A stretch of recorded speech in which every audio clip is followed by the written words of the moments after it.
Welcome to episode 36 of the Midwest Angler Podcast. I'm Scott Sturman, and I'm joined as always by Matt Deitch. Today we've got a really cool show with Ice Team Pro Kevan Paul coming on.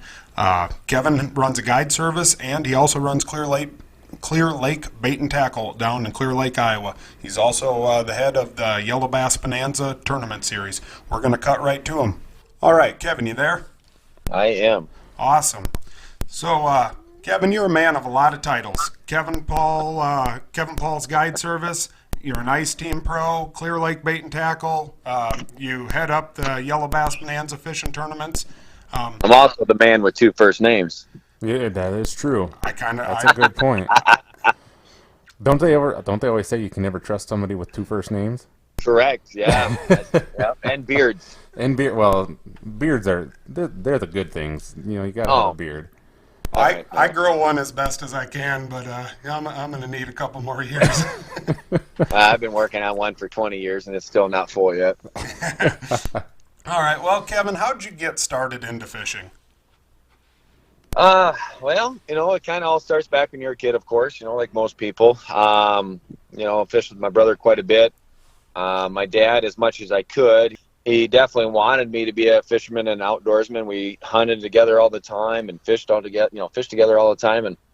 And when I got a little bit older, he decided that it was his a good opportunity to start sending me to some Pro-Am tournament trails. So I grew up fishing the PWT, the RCL, all those circuits, back in the day that used to be the king of all fishing tournaments. And back then, for a couple $100 entry, you basically get 2 full days of guided fishing for a couple $100, and you're fishing with the best walleye fishermen in the country. So that is definitely the way to go. It's an awesome learning curve. It cuts the learning curve, but it's just an awesome way to learn, and it was a great opportunity for me, and spent a lot of time doing that, meeting a lot of great people. The fishing industry is just full of awesome people to begin with, as you guys know, but just everybody was more and willing to help share techniques and tips, and especially when you're younger too, man, they're a lot more willing to just give up everything they know versus maybe being a competitor as a guide service or something like that. But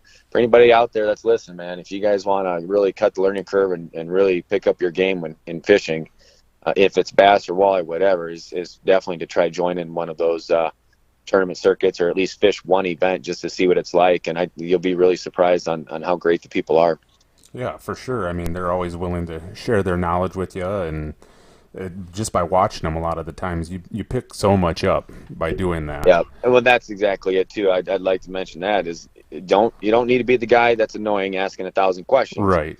You can learn a lot just by sitting back and watching. Exactly. Jigging technique on how much their fluorocarbon leader is. I mean, if the water's clear and you see these guys tying a 6, 7, 8 foot leader, why, versus something that might only be a 3 foot leader. So it's just stuff you can just pick up as you go. But so that was good, man. Then got into sales my whole life. I've been selling stuff, and it was probably 2009.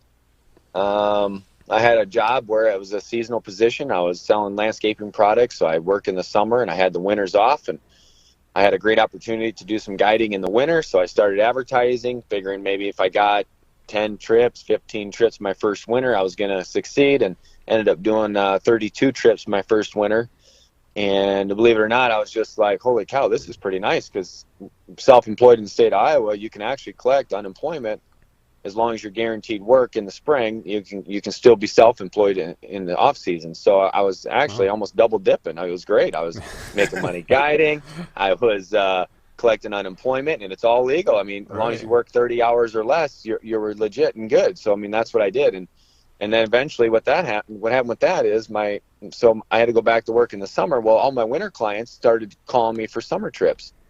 And now I'm starting to turn down all these trips, and you got a couple $100 here, a couple $100 there. Well, now before you know it, there went $1,000 that I turned down that I could have probably done. And then eventually it just kept growing and growing and growing. Before you know it, I was turning down thousands of dollars worth of trips in 1 month, and you just never know. And it took off, and it just skyrocketed. And then I got affiliated with some really good companies in the ice fishing industry, like Clam and stuff. They've took me under their wing. They helped build my brand, And without those guys, I wouldn't be where I'm at today. Just everything kind of came together at the right time, and it gave me an opportunity to quit my job. And it was kind of funny. So in the wintertime, I'm doing as many trips as possible. And this is, a few years in a row of doing this, and eventually it just gets more and more and more. Well, it got to the point in the summertime, I'm taking my paid vacation days to go guide. So now I'm double dipping again. I'm getting paid vacation, plus I'm going to go guide and make more money. I mean, this is like a win-win for me. I was just living it up. Well, then all of a sudden you run out of your 2 weeks of vacation. Now I'm taking unpaid vacation, and my boss knew. She loved it. She's like, you're chasing your dream. And she was all for it. I'd take a day off here, a day off there, all unpaid. Well, then all of a sudden, those eventually come to an end. You only get so many days off. You know what I mean? Before she's like, hey, you got to decide what you want to do. And so I started turning down all these trips, and that's when I started turning down all that money, a lot of money, and it ended up being a couple months was like a half a year's wages almost for the job I was doing for seasonal work. So, and at that time it was basically a no-brainer to just say, you know what, I have to put in my notice. And at that time I was already filming some TV shows with Bob Jensen and doing some things like that. So, I mean, I already had my feet on the ground and running. It was just a matter of taking that leap of faith and taking a chance of either falling on your face or succeeding. And I truly believe, I don't have a college education. I'm not the smartest guy in the world. I'm not even the best fisherman in the world, but I love people. I love dealing with people, that type of thing. And I truly believe if you have a passion in life and there's something that you want to do, anybody can succeed at what you want to do for the most part. I mean, I'm not a football player. I'm not going to be a professional football player, even if I wanted to be. But you understand where I'm saying? I mean, or where you're going. You can turn a hobby into an occupation if you pick the right field and just go for it. So now, did you grow up in the Clear Lake area? Have you always been Forest from City? there? Forest City, okay. Home of Winnebago Motorhomes. And yes, I worked there at one time, and I am never going back to a factory job. So I don't blame you. That's what I do. So I know exactly what you're talking about. You know what? And you probably, I'm not saying you love it, but I'm saying, it gets the bills paid. You do what you do. You get out, you go in and get out, and you're done. I get it. It's not a bad way to make a living. It just wasn't for me at the time. So no, definitely understand. So now you're guiding and you have your bait shop over there in Clear Lake. Tell us a little bit about Clear Lake. What kind of species can you find over there and target? Well, if you ask me today, I'm going to tell you not much because it's tough. And that's reality. Well, it I is. would love to say that every day's perfect, but we did catch a nice muskie this morning. We had a 39-inch muskie we caught on a topwater bait. My client's first muskie, he was 68 or 72 there? Can't remember which one was which, but I took two guys out here from Iowa, and the one brother caught a 39-inch muskie on a topwater bait boat side to top it off. And he was pretty excited, and it was a first, and that's kind of what happens with guiding. Everything is a first. It seems like every trip there's always a first yellow bass, first muskie, first time using a bait caster, whatever it may be, simple or hard or fun. But as far as Clear Lake goes, there's an awesome muskie population. They stock believe it or not, they stock 600 muskies every other year in Clear Lake. It's only 3,600 acres. Oh, wow. Yeah, so now if you actually, when we're done here, if you actually start doing some research and checking out the stocking on different lakes, on giant lakes, I don't even know if they stock 600 on some of the biggest lakes, the walleye lakes, or not walleye lakes, muskie lakes in Minnesota, Mm-hmm. So, I mean, it's a pretty extensive program they have here. The DNR are doing a great job. We also have a great walleye population. Perch are really coming on strong. We got some really nice crappies. And of course the yellow bass. The yellow bass, somewhat an invasive species. When I say somewhat, was it truly invasive? I don't know. They brought them in like in the 30s or 40s by rail, put them in the lake as a food source. So, but they're very plentiful. There's no limit. They reproduce like rabbits out there, and they're fun to catch. They don't get big, but they're fun to catch. They're kind of similar to a bluegill. The 10-inch size is a master angler. But, just being able to go out and catch 100 or 50 or whatever the number is they're a lot of fun. Fun to catch. They're aggressive. They're probably one of the strongest fighting fish per inch, as far as I'm concerned. they have a white, firm, flaky meat, so they're awesome to eat. They're not like a white bass where you get the big bloodline. You know, you go to clean a yellow bass, it is like a solid white piece of meat. They do have a little bit of a bloodline, but it's not real strong or potent or anything like that. And it does not leave a blood trail like when you clean a white bass. You know how bloody they get. So, Yep. But we just have a really good catfish population. Heck, if you guys like catfish, holy cow! And our largemouth are starting to come back. It's just the whole lake is really starting to come on strong. The bite's been slow the last 2 weeks. We had 2 major bug hatches. And people need to remember too, in the summertime, it gets tough. It's the summertime blues. You know why? Because all those young of the year hatch, all those fish that spawned in the spring, their young of the year hatch are now 2, 3, maybe even 4 inches long in some species. So the lakes are just packed with food right now. So it's just tough fishing period. Panfish bites decent, walleye bites tough, and the muskies have just turned on in the last few days. Our water temps are mid 70s. They're starting to go down quite a bit, so that bite is really going to start picking up here in the next 2 weeks, and the topwater bite's only going to get better too. Really looking forward to that. So your guide service, you do all species, correct? Yeah, I really do. I'm trying to get into the catfish thing. I'm not a big catfish guy. I mean, I grew up catfishing. That's how I grew up on the river. I'm an old river rat. We fished the old Blue Earth River in Blue Earth, Minnesota, and that's where my grandma was from. And grew up fishing walleyes and catfish and stuff like that, and bullheads. Believe it or not, you guys in Minnesota, they got bullheads in there. Oh yeah. Everybody gives me a hard time because I'm from Iowa, and bullheads. You can't even catch a bullhead in Iowa hardly unless you're at Spirit Lake. So, The great, you know, so. And those things are huge, by the way. Holy cow, I've never seen such a big bullhead. But yeah, no, it's all in all, everything's working out pretty well, and like I said, the lake's doing fine. So. Now with your bait shop over there, you got a big event coming up in about a month or 2? Yeah, November. Holy cow, no. it's coming fast. It really is. As much as a person doesn't think about it, it's happening pretty soon. And you got a big ice kickoff event going on this year. We do. Yeah, we got it's our annual ice season kickoff. We've had guest speakers. I should start from kind of the beginning, but basically Friday, Saturday, Sunday, it's full of seminars, product demonstrations. We have pro staff and company reps or, manufacturers here from all across the industry. We've had people from Jason Mitchell to Brian Brosdahl to Hawthorne, working on some other big guys right now. Hopefully I'll get here, but it's just a great event. It's a good learning experience. It's a good opportunity to save some money. Pretty much the whole entire store is on sale. So, it's just that event's huge. We sell a pile of fish houses in a short period of time. And the nice thing is it's one of the first ones of the year. So it kind of gets the rust knocked off, and everybody kind of starts thinking about ice fishing. And we were just running some amazing deals, but we have all the product on display. We had 35 portable fish houses on display last year, so with plenty of inventory of everything. So, it's just an awesome opportunity. We try to carry as much as possible. We're a fairly good sized store. The building's 3,000 square feet, and we have about 2,000 of that we use for show space, and then we put the rest out. If it's an event like that, we'll have the whole front parking lot filled with shacks and stuff like that. And we started getting into clothing. Holy cow, now you start carrying all the snowsuits. You got all the ice armor stuff. You start carrying the striker. You got all this different stuff, and it's just, holy cow, we need a bigger building. Kevin, one of the coolest things I think about you being a Clam Ice Team Pro, you don't strictly market Clam products. I mean, I've seen that you had Eskimo pistol bits at your Yellow Bass Bonanza. I mean, you're doing videos and everything else with all the brands. You don't just shove Clam stuff down people's throat.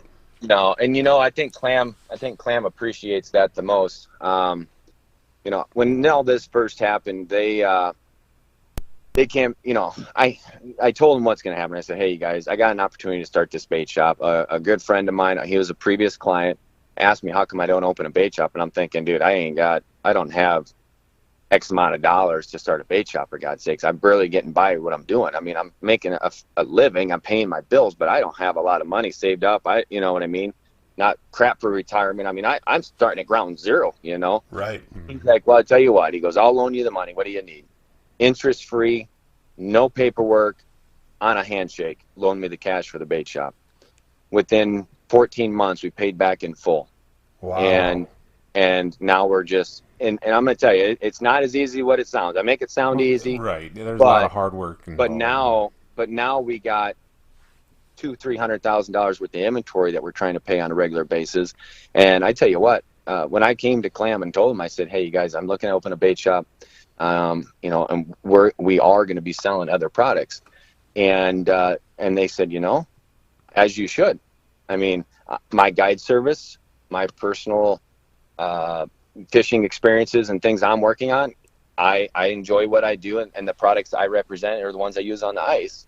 But when it's in the shop, everybody's got their own opinion, and I'm not going to knock off any of the other guys and say, you know what, this brand's not as good as this brand.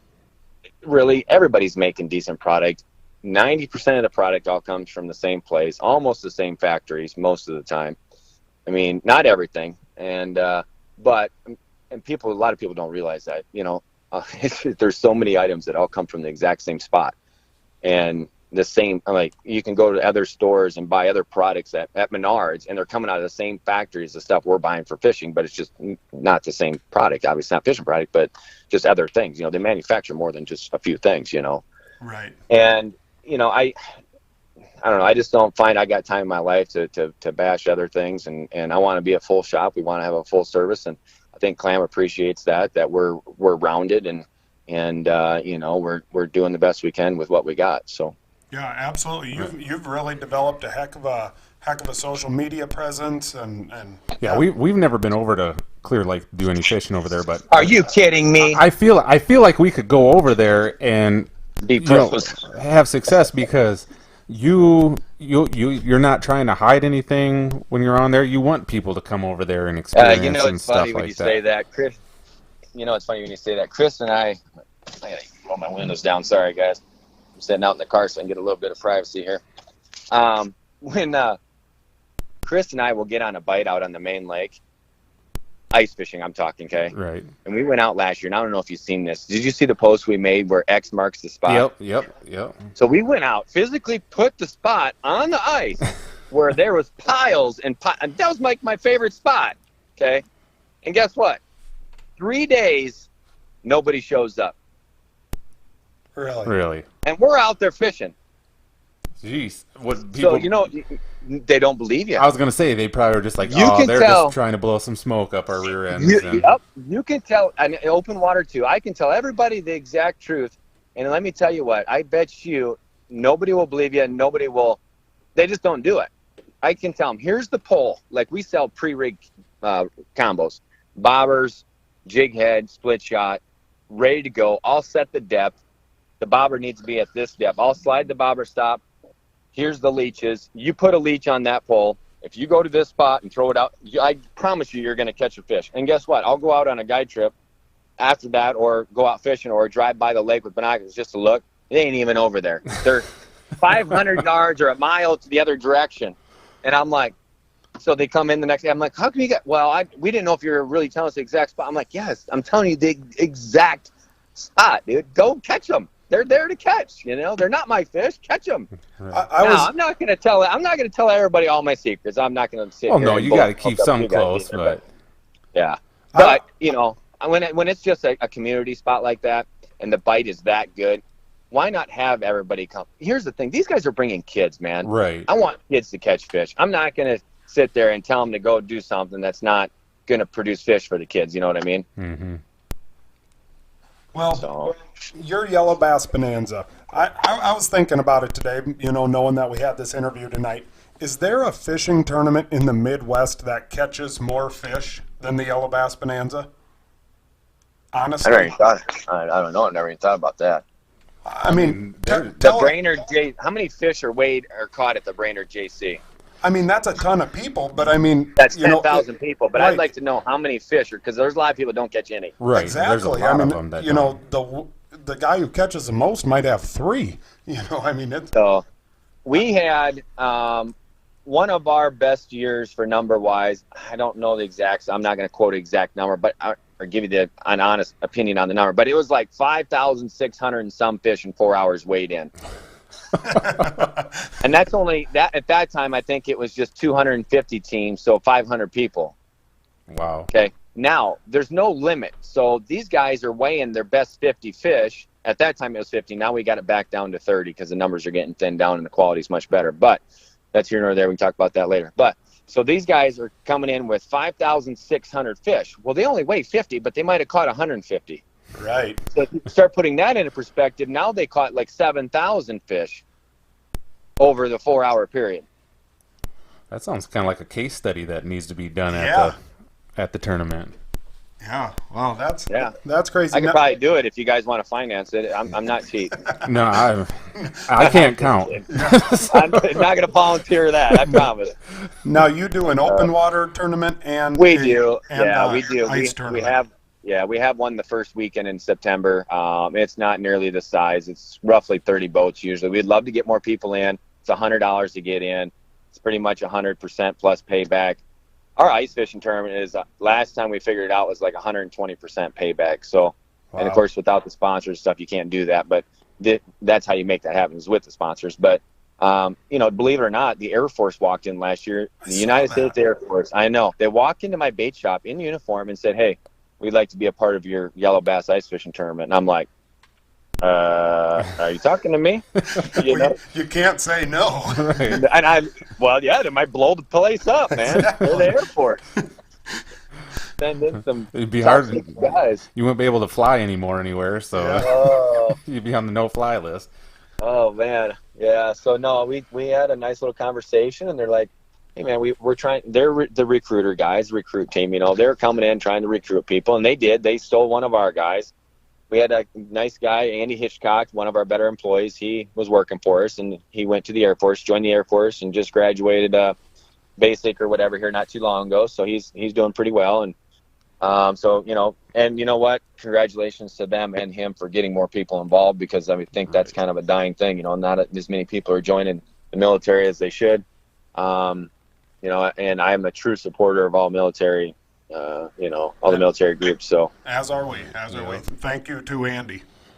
Mm-hmm. Now the Yellow Bass Bonanza, especially the ice fishing one, there's really no other premier events like that around this part of our area. You got, like you said, you got the Brainerd JCs, you got a lot of those, the Eel Pout Festival. Those are quite a bit different, Ours is a true tournament. Right. It does have kind of a Bonanza style payout, or what do you call it in the golf or whatever? I can't remember in your golf.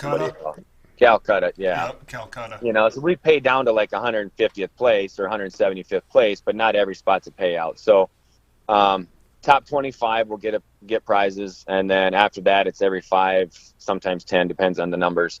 But at 100 we do 100, 1, 2, and 3. They're all got nice prizes. We gave away a Polaris Ranger last year. We gave a 4-wheeler away last year. The year before that we gave away 2 4-wheelers. That kind of gradually went, as we were getting into it, we kept stepping it up. It went from 1 4-wheeler to 2 4-wheelers to a 4-wheeler and a Ranger to just kind of keeps going up. We gave a 4-wheeler and a trailer away. This year, we're really, really, really, and this might not happen, but we're really trying to give away a vehicle this year. So we're really working with Pritchard's Family Auto here in Clear Lake. They're a big time sponsor of ours. So we've had discussions with them. We're trying to get the numbers hashed out. It's not easy to give away a truck, I'll be honest with you. We're trying to come up with 20, 30,000 to buy this truck, and and plus whatever rebates we can get or discounts we can get from them. But that's our goal, is to give away a nice truck this year, and probably another second prize, because we usually do 2 big prizes. So if we can get a truck, get a good buy, we might do a 4-wheeler as well. And the way that works too, the general door prize, there's let's say 300 teams, 1 through 300, you're automatically in for the second biggest prize, which in this case might be a 4-wheeler. So let's say we're giving away another 4-wheeler. So everybody's in for that drawing. First play, or the big prize, which would be a truck, let's say, would be the top 25 teams are in the drawing. So if you finish in the top 25, you're in the drawing for the truck. We do it that way, and then first place would be 2,000 or 3,000, 4,000, whatever the prizes are for first, second, third, on down to 25. We do it that way just to not stack the pot, or to have more people, cheating and stuff like that. We talked about it already.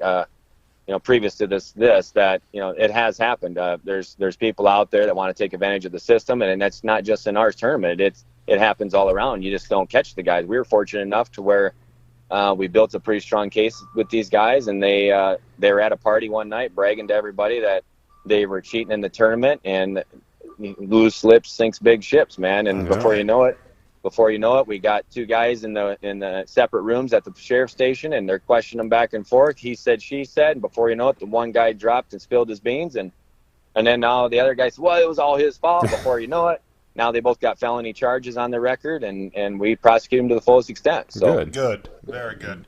Did you have any clue when the tournament was going on that this was going on? Not while it was going on. You know, I took pictures of the basket on the ground, and you can tell dead fish, live fish, but you really couldn't tell. What they did is they drilled a hole in the ice, but they didn't go all the way to the bottom, just enough to crack it, and then cleaned it out so it was full of water, and then they stuck the fish in there and then put slush over the top. So it's basically a live well in the lake. Yeah. Couldn't quite tell, but after I caught wind that this might have happened, I really started examining those photos. I called the fisheries biologist to look at the photos with me, and we could really tell that the eyes were just hazed over, and the fresh ones were not. And most people by your naked eye are not even going to notice, but once you start looking at it, you could pick out every single one that was left over overnight. Right. Well, I mean, you're looking at 5,000 fish, like you said. I mean, how are you supposed to, I'm sure you're trying to do it as fast. I don't even look. Yeah, the weight master would look at them. Yeah, but you got them coming back, 50 fish coming at you every 20 seconds, or 30, 40 seconds. You're dumping 50 fish in a basket, weighing them and moving on to the next guy. And to the net, you just look like regular fish. They weren't like all stiff and rotten. I mean, they were just freshly dead, but they were left overnight. And like I said, they had that haze. And like I said, we were just very lucky that we did find out. I'm happy with the outcome. I'm glad we prosecuted because we don't need that. We want to hold the integrity of our event, and make sure we're doing a good job. And we're always on the lookout. You just never know. And it will probably happen again. Who knows? Hopefully not. Right. Hopefully everybody learns from it. And we don't go after people and try to, oh man, you're cheating. Look at your fish. No, we don't even look at fish. But if something comes up, I mean, we're there and ready to take action. So absolutely. Now, before we let you go, Kevin, were you able to go up to Minneapolis or Rogers or whatever for Clam Pro Day? I made it. Yes, I did. I did make it up for the meet and greet the night before, plus Pro Day, and seeing some of the new products. We actually custom ordered a jointed pinhead minnow. It's a Clear Lake Bait and Tackle exclusive. I don't know how many exclusives are out there, but we have one of the only jointed and regular pinhead minnow exclusive. It might be the only one. So it's a yellow bass, so it is sweet. Right. It has a solid gold, shiny gold finish, so it's pure gold. And then it's got a splash of yellow down the back with 2 black pinstripes and a solid gold head on the jointed. I mean, they are awesome. So we got a big wad of those coming. That'll be our exclusive. But Clam has really stepped up their game in the tackle industry. Their tungsten stuff, everybody assumes it's all made in China, and it's not. They are going out, buying good product to put on the table for people to use. So, not all their tackles made off of China. There's some made in China too. And nobody likes to even say it. It is what it is, dude. I mean, all the companies get stuff made over there. It's the nature of the beast. So hopefully our buyers are doing their job and testing product and making sure that those hooks are strong, they're sharp, the eyes are cleaned out, or whatever the case is. You know what I mean? So I'm really confident this year with what they're bringing to market, especially with the side entry doors.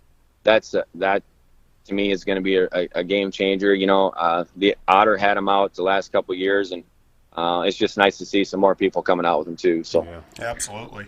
Well, we really appreciate you swinging in and doing this interview with us. I hope that we covered everything that the viewers wanted to hear. I don't know. Do you have anything else that you want to leave them with? Yeah, if anybody wants to get in that yellow bass tournament, they can sure check it out at yellowbassbonanza.com. They can definitely check out our bait shop, clearlakebaitandtackle.com. They can also find us on obviously Facebook and Instagram and stuff with my guide service is Kevan Paul's guide service. So use those 3 handles. You should be able to find us pretty much anywhere. You do a Google search with my name and fishing and involved, and you're going to pull up a whole 2-3 pages of stuff. So Right on. Awesome. Well, we thank you very much. We'll hopefully maybe see you down there at the ice kickoff. Yeah. Do you guys do the St. Paul Ice Show at all? We've never been up there, but you need to go check it out. Check it out. I think this hit me up for a podcast up there. I'll be there probably a day or two as well. So absolutely, I'd be more than happy to do this anytime. Anytime you guys need a fishing report, just holler. So cool. All right, thanks. Thank you. See ya. Have a good one, guys. Thanks. Well, there he goes, Kevan Paul from Kevan Paul's Guide Service and Clear Lake Bait and Tackle. Sure nice having him on for the interview. Yeah, great interview. Very good interview. Cool guy. Yeah. Yeah, we definitely got to get over to Clear Lake and check it out. We've talked about it for a lot of years, about going over there and doing it. It's, in the scope of things, it's not any further than going north like we do sometimes, so we just got to head over there and give it a try. Right, and I think the problem is, their specialty is yellow bass. Well, we can drive 1 hour and get the yellow bass on East Okoboji, but it would make us better anglers to go and try a different lake. I'm sure what we catch them on East Okoboji, yeah. Right, it won't be the same. Maybe it will. Who knows? Yeah, but at least we're fishing a different lake, and the structures are different. And right. It's just it's always fun to go out there and challenge yourself at somewhere, that you're not normally going to, and get out of your comfort zone a little bit. Yep.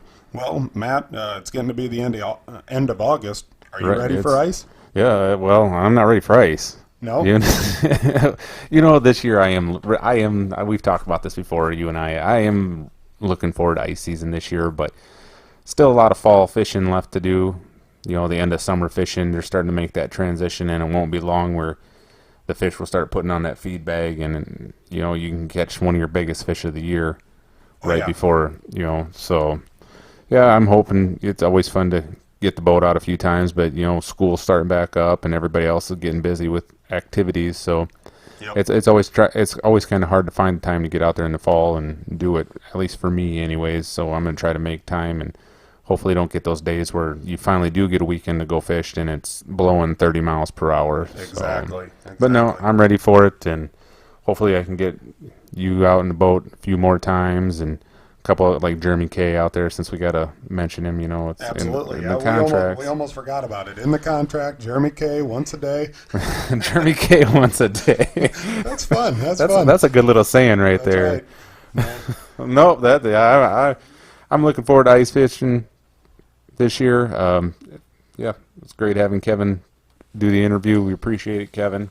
Speaking of Jeremy K, which reminded me, I think in the last episode I mentioned me and Jeremy K bet $5 on the St. Lawrence River fantasy fishing deal. All right. And I don't want to tell you who's $5 richer, but it ain't Jeremy K. I'm gonna tell you what though. You two picked them for the St. Lawrence River. We did. You guys were both up over there over 1,200 points, and that's a lot of points in fantasy fishing. And I mean, Jeremy had Corey Johnston, who got seven pounds docked off of him for being late. Yeah. Did you hear the story on that? Did I tell the story last week? Well, I heard him talk about it on Bass Live. That he got up there and his time on his electronics was an hour off, and his original boat, the boat he showed up with, had motor problems. So he came back, got a borrowed boat. They had to take the time to totally delete everything that was on the electronics on there, all the waypoints and everything, because you can't take outside information. Right. And when they did that, it changed the clock on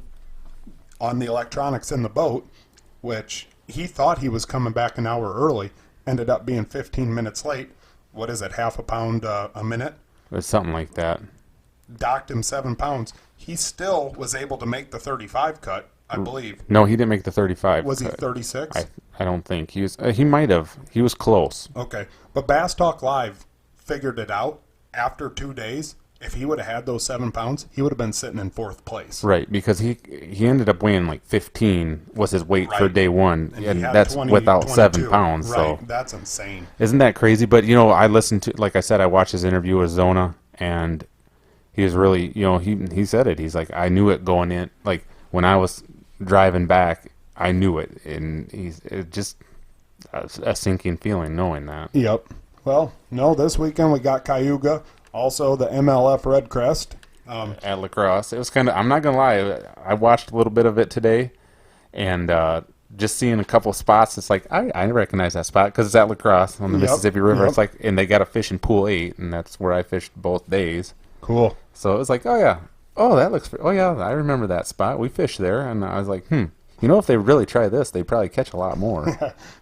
Don't worry, I even looked, and I was like, I looked down at the lower end, and I'm just like, you know what? I think I might have caught more than that one day. So yeah, I could have got 30th or 28th place or something. Right.